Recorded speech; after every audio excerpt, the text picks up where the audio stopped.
This was the cheapest clean title 300ZX twin turbo in the country, and all we've been able to do with it so far is have it piss fluids all over my garage floor and scatter parts everywhere. And as we dive into this build, we definitely found out why this was the cheapest one in the country.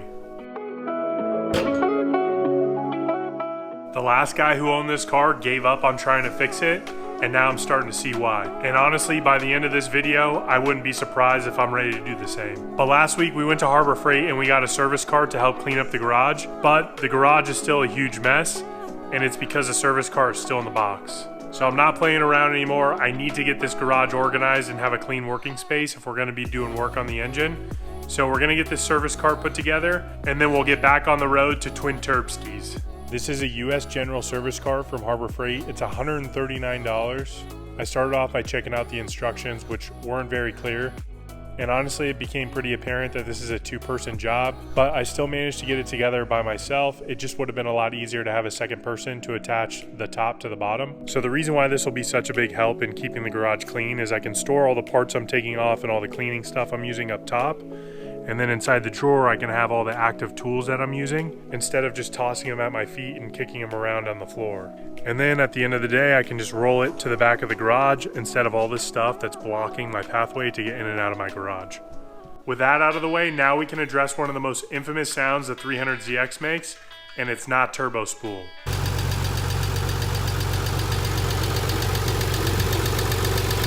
The 300ZX has hydraulic lifters, and they're actually known to tick, and it's pretty loud, and the sound is actually alarming. And what causes this is they get gunked up with oil, and the oil can't move freely throughout the lifter, which causes them to collapse. And as they're collapsed, they start to tick. So there's a really easy way to tell if your hydraulic lifters are collapsed. First thing that we need to do is we need to take off the cams. And since these camshafts are hardened, we want to be careful as we remove them.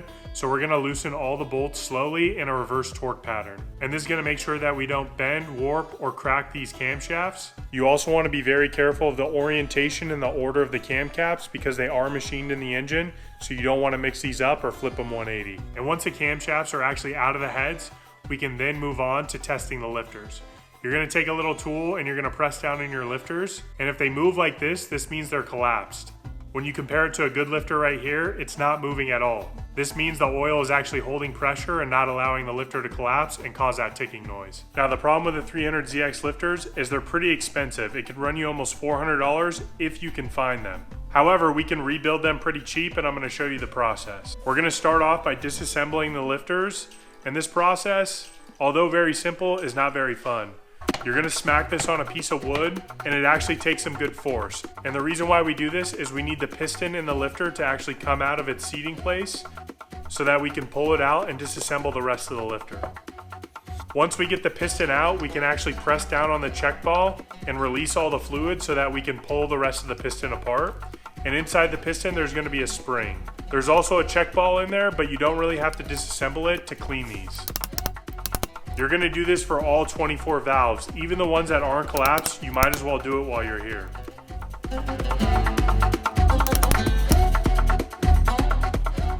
Once we have them all disassembled, I got this chem dip from AutoZone. It's about 30 bucks. It's pretty expensive, but you can reuse it quite a bit. And from there, we stack all the lifters into the chem dip, and we're gonna let it sit there for at least 2 hours. I'm gonna let it go overnight, and while those soak in the cleaner, we're actually gonna use this time to clean the engine block.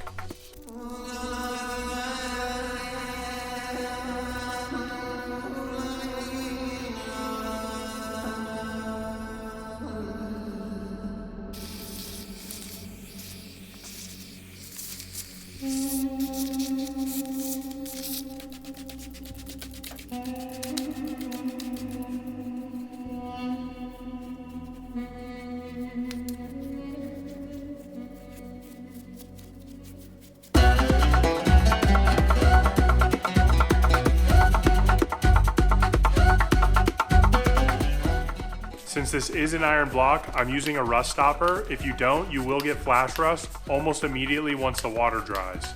And from there, I'm gonna clean off the carbon from the pistons. There's a lot of different things that you can use. You can use kerosene, you can use carb cleaner, you can even use bong cleaner. In this situation, since bong cleaner has a lot of salt, I'm not using it. I'm gonna save that for the head, so I'll show you that later. And once we got most of the carbon off, I'm gonna go ahead and pour a little bit of oil in each cylinder, and I'm gonna give the cylinder walls a nice wipe down to prevent any flash rust on those as well.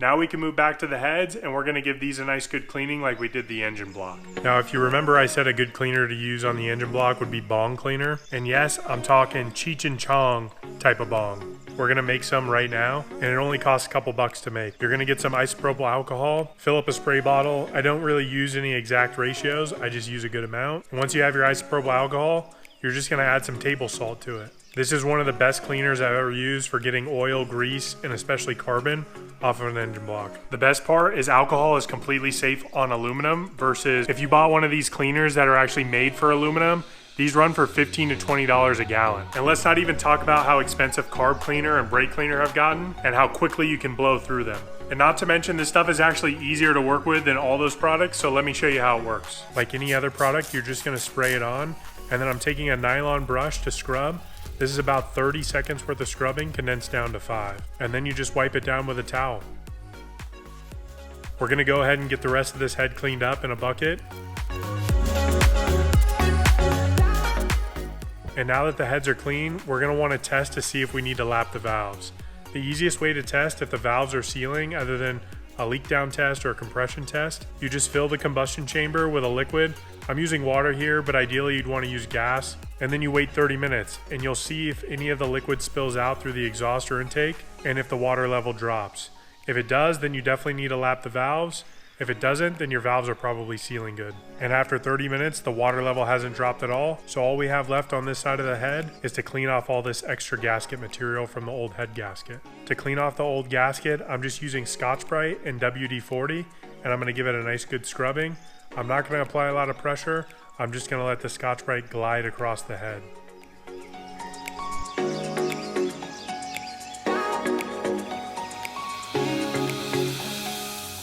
And once I think I've got it clean, I check it with a straight edge and a feeler gauge just to make sure that we're perfectly flat.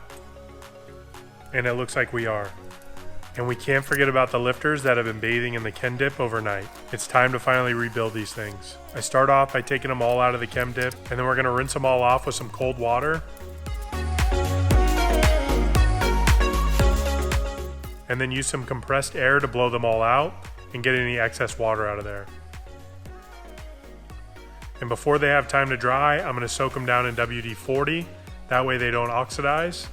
And then we can start the reassembly. To reassemble them, you're gonna take the bottom of the piston, you're gonna place the spring back inside, and you're gonna fill it almost all the way to the top with oil. And then now we can add the check valve back in. We're gonna compress the check valve as we squeeze it all the way down to the bottom. But before we release any pressure, we wanna release the check valve and let the spring push the other side of the piston out. And then you're gonna test to make sure that it's hard as a rock. If it's still squishy, you're gonna wanna try again or keep cleaning the valves. Once the piston's back together, we can put it back into the bucket. And for this, I'm placing it onto a socket so I can get it all the way seated down. And then I just use my palm to press it down. With all of that done, now we can get the engine block ready for the heads. To do that, we're gonna wanna give it another thorough clean on the inside, which involves taking off the oil pan and resealing everything. A lot of people actually struggle to take off this oil pump gear, and for me, I found a pretty easy way to do it. First things first, I soak it down with some PV Blaster on the front, back, and into the keyway. And then I just give it some light taps with a hammer. I'm not whacking it or anything, I'm just trying to break it loose a little bit. And then I use a pry bar to gently pry it to make enough room for a gear puller. Once I have enough room for the gear puller, I put the claws in and I tighten down the bolt until it slides off. No need to cut it or grind it off. Now we can attack the oil tree. I loosen up the bolts and I pull off the oil tree so we can remove the last few things before we take off the oil pan. There is no oil pan gasket. It's sealed up with some RTV, so it does take some force to get it off, but once that's off, the last thing to come off is the oil pump.